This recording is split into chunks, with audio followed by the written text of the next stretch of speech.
Bienvenidos a nuestro siguiente tema que estamos desarrollando en el proceso aquí de formación de estadística aplicada a diferentes aspectos técnicos en los laboratorios. Estamos desarrollando el tema de estadística básica con un subtema que tiene que ver con los parámetros estadísticos. Y entre los parámetros estadísticos los podemos clasificar en dos grandes grupos: los que son medidas de centralización y los que son medidas de dispersión. Esto de los parámetros estadísticos para los laboratorios es importante en el sentido de que, sobre todo para los laboratorios de ensayo, nosotros sabemos que los laboratorios de ensayo seleccionan métodos normalizados para la realización de los ensayos. Sin embargo, esos métodos hay que al menos verificarlos. Y que sabemos que la verificación de un método pues, es también una especie de validación, una validación reducida, digámoslo así. Generalmente los métodos normalizados de ensayo tienen una declaración de precisión y sesgo del método. La precisión, para determinar la precisión y el sesgo, es donde se manejan estos parámetros. Por ejemplo, la precisión manejamos medidas de dispersión y diferentes parámetros, como cuáles. Por ejemplo, el rango, la desviación estándar, la varianza, la desviación estándar relativa, entre otros. Ahora los vamos a ver, o en el siguiente video.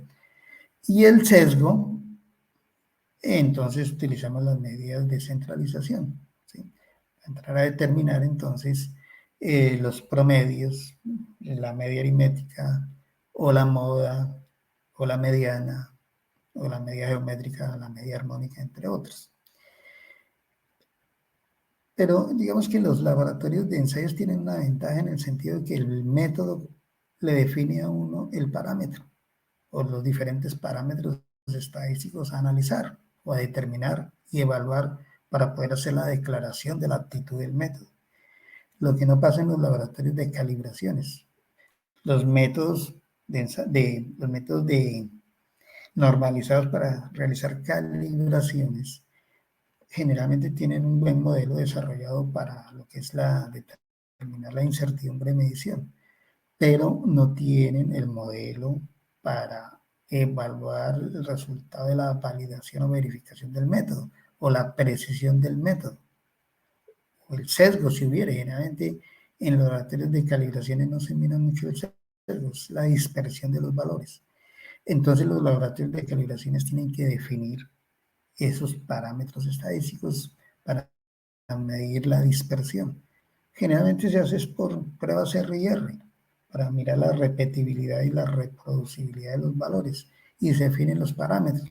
Puede ser desviación estándar de repetibilidad, desviación estándar de reproducibilidad, o por análisis de varianza, por ANOVA, y se definen los parámetros y se definen las reglas de decisión, ¿sí? Para poder hacer la declaración de la aptitud del método. Ok, miremos, en este video vamos a desarrollar entonces el tema de las medidas de centralización, conocidas también como medidas de tendencia central, o parámetros de tendencia central, o medidas de centralización, ¿sí? Es un número ubicado hacia el centro de una distribución de valores de una serie de observaciones. Dentro de esa serie, pues, se encuentra definitivamente pues, ese punto central, o esa medida central. Hay varias medidas de centralización: la media, la mediana, la moda, entre otras. ¿Qué es la media? Básicamente, también conocida como promedio, o simplemente media, se dice que es la suma en conjunto de valores dividido por el número total de valores que se están sumando.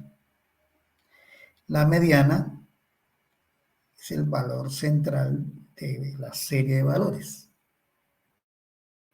La moda es el valor que más se repite en esa serie de valores. Miremos específicamente las fórmulas de cada una de ellas. También decimos que las medidas de centralización son parámetros estadísticos que marcan, bajo distintos criterios, los valores en torno a los cuales se dispone los datos de una distribución. ¿Sí? Entonces hay un valor en el cual ahí de todos los otros valores se disponen en torno de ese valor que se tiene determinado y todos los otros valores se sitúan en torno a ese valor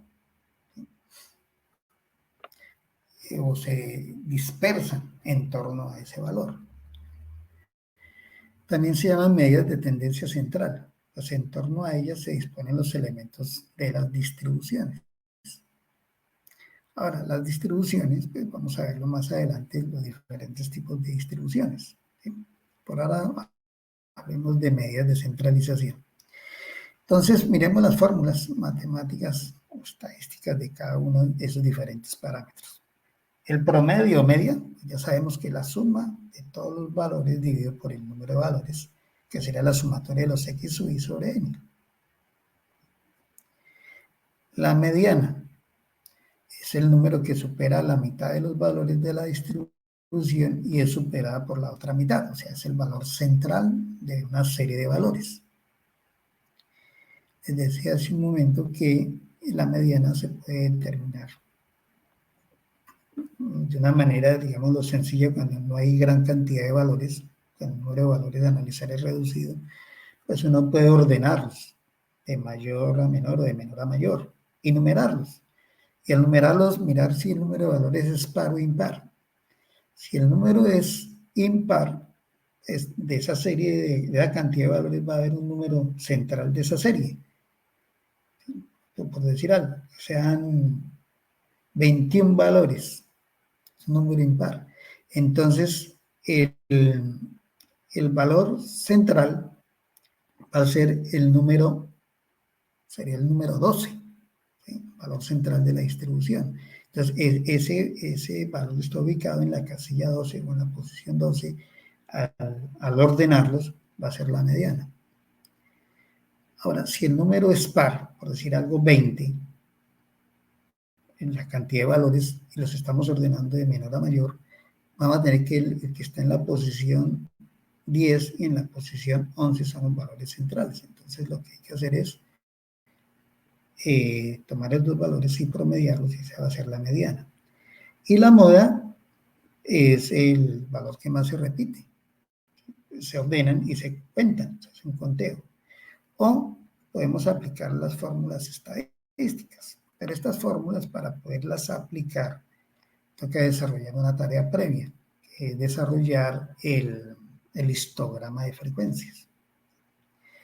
Entonces, en el histograma de frecuencias podemos determinar los límites de clase, las amplitudes de clase de cada una de esas diferentes frecuencias y entrar a determinar, entonces, con base en esta fórmula y poder calcular la mediana de una forma estadística con base en una fórmula. Pero la dificultad es que necesitamos conocer estos diferentes parámetros que solamente se pueden determinar es en función o poder desarrollar todo ese proceso de armado de un histograma de frecuencias para poder determinar estos diferentes valores para aplicar la fórmula.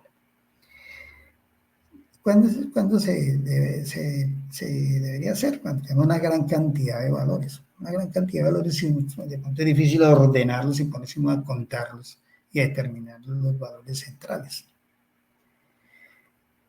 La moda es también, si queremos evitarnos ordenarlos y contarlos, a ver cuál es el que más se repite, podemos calcular ese valor de la moda, el valor que más se repite, pero igual necesitamos armar el histograma de frecuencias. De acuerdo al histograma de frecuencias, entonces entrar a determinar los límites de clase, la amplitud de clase, y de acuerdo a las frecuencias de cada una de esas clases, entrar a determinar la frecuencia de la clase menos la clase anterior y entrar a aplicar una serie de fórmulas.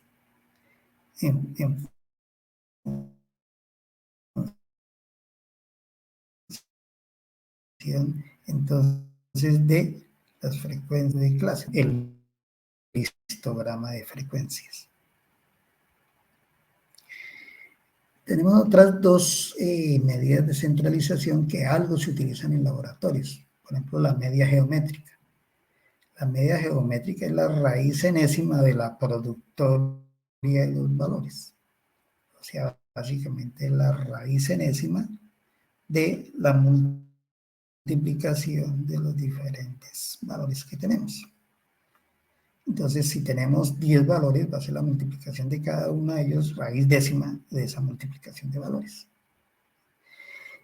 Este promedio se utiliza en los laboratorios de microbiología cuando se hace el análisis de crecimiento de bacterias en este tipo de laboratorios.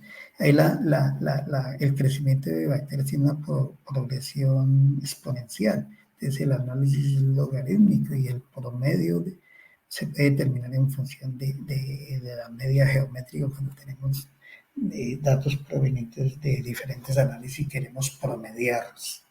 ¿Sí? Pero que tienen que ver con el crecimiento de bacterias en microbiología, ¿sí? Básicamente, que es el uso. La media armónica, básicamente, se simboliza por H, es el recíproco de la suma de los recíprocos de cada uno de los diferentes valores. O sea, va a ser el número de valores dividido por el recíproco, o sea, 1 sobre cada uno de los X u Y, la sumatoria de ellos. Entonces tenemos N dividido la sumatoria de los recíprocos y entonces así podemos determinar la media armónica conocida como H. Esto es utilizado, por ejemplo, en economía y en otro tipo de proyectos de análisis de otras áreas, digamos. En laboratorios de pronto, en laboratorios forenses, donde hacen análisis, por ejemplo, de accidentes de tránsito, y no quiere promediar unas velocidades que pudieran haber sido medidas a través de la huella que dejan los neumáticos. Entonces se aplica esta fórmula, la media armónica, para promediar velocidades, pero son aplicaciones muy, muy específicas. Ok, entonces ahora vamos a mirar un ejemplo, un pequeño ejercicio de aplicación. ¿Sí? Vamos a mirar este caso, esta situación. Tenemos unas mediciones de unas temperaturas de un proceso. Es temperatura en medio isotermo. Vamos a suponer que es una incubadora, donde se tomaron 20 valores, de acuerdo a unos parámetros, a determinadas horas, en ciertas condiciones previamente determinadas, para el control de ese proceso. La especificación técnica del proceso dice que debe ser 40 grados Celsius más o menos 1 grado Celsius. O sea que debemos mantener una temperatura entre 39 y 41 grados Celsius. Eso nos exige que demostremos que podemos mantener la temperatura de ese proceso. O sea, lo que esté por debajo de 39 y por encima de 41 se considera como un proceso no conforme y que va a afectar el producto.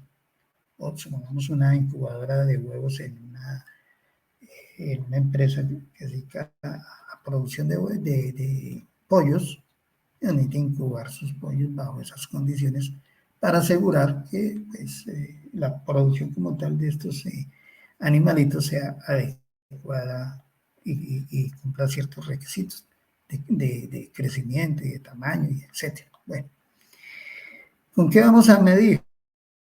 Vamos a medir la temperatura con un termómetro. Las características del termómetro dice que tiene una división de 0.1 grados Celsius. Mirando el certificado de calibración, nos dice que la corrección que se debe aplicar en este punto es de menos 0.5 grados Celsius.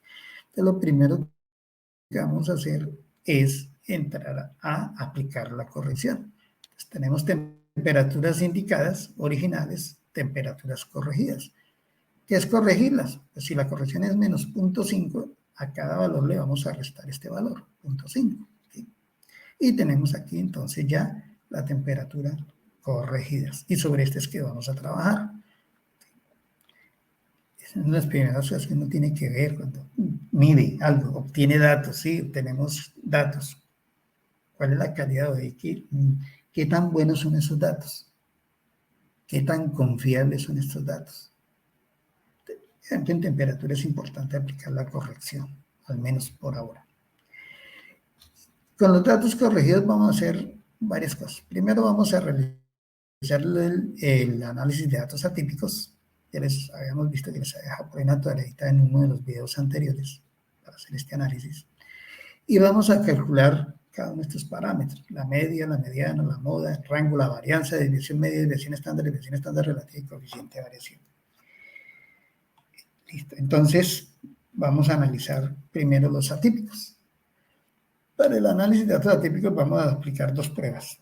La prueba de groups, para determinar si ese dato que podemos visualmente considerar atípico efectivamente es atípico, y a través de la prueba de Dixon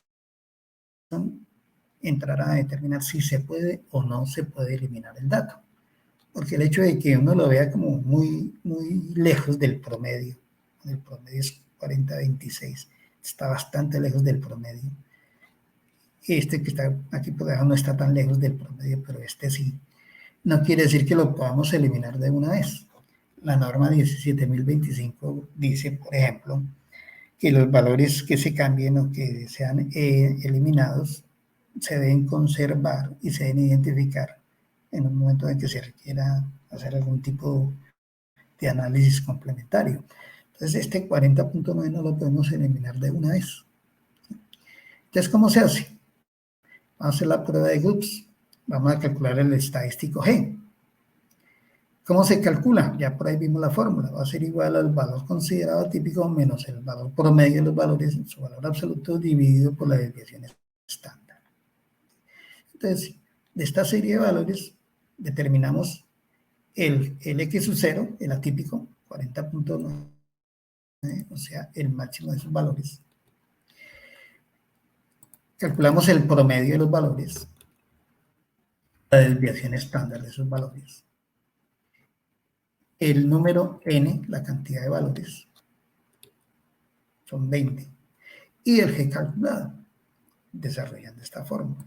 Entonces va a ser igual al X sub 0 menos el X promedio sobre la desviación estándar. Nos da 2.725. Con este G calculado, con el número de valores n y trabajando al 95% de cubrimiento de confianza, de confiabilidad del análisis, ya les había comentado en videos anteriores que generalmente los laboratorios, para todo lo que tiene que ver con validaciones, incertidumbres, etcétera, siempre trabajamos con un nivel de confiabilidad del 95%. Entonces vamos a ir a la tabla de valores G de groups. Para N20 con un 95%, ¿cómo se determinó este G crítico? 2.557 tomada la tabla de valores G. Entonces la vamos a buscar acá. Está la tabla de valores G. Tenemos acá para 20 valores, trabajando al 95% de nivel de confianza, tenemos un G crítico de 2.557. 2.557. Esto es lo que tenemos aquí en la hoja, en el análisis. 2.557. Y aquí planteamos la prueba de hipótesis, o simplemente vamos a decir, si el G calculado es menor al G crítico, el valor se considera típico. Si el G calculado es menor que el G crítico, entonces se considera no atípico o que no es atípico. Y simplemente, pues aquí se plantea la hipótesis. Si K8 es mayor a K10, entonces se considera atípico. Y si no, entonces no atípico. Pues, sí, específicamente observamos claramente que si el G calculado es mayor al crítico, quiere decir que sí es atípico, se puede considerar atípico. Ahora, no lo podemos eliminar de una vez. Toca hacer otra prueba. La prueba dicen que es la que nos va a decir si se elimina o no se elimina ese dato. Entonces, pueda que sea atípico y estadísticamente pueda que sea atípico, pero dependiendo del desempeño y la distribución y el tipo de distribución, de pronto no se puede eliminar. Eso es lo que hace la prueba de Dixon. ¿Cómo lo vamos a hacer? Vamos a calcular el X u N. ¿Qué es el X u N? El valor considerado atípico. el X sub n menos 1, el anterior a él, al crítico. El X sub 1, el primero de la serie, o el más pequeño de la serie. Y aplicamos la fórmula. El Q calculado va a ser igual al valor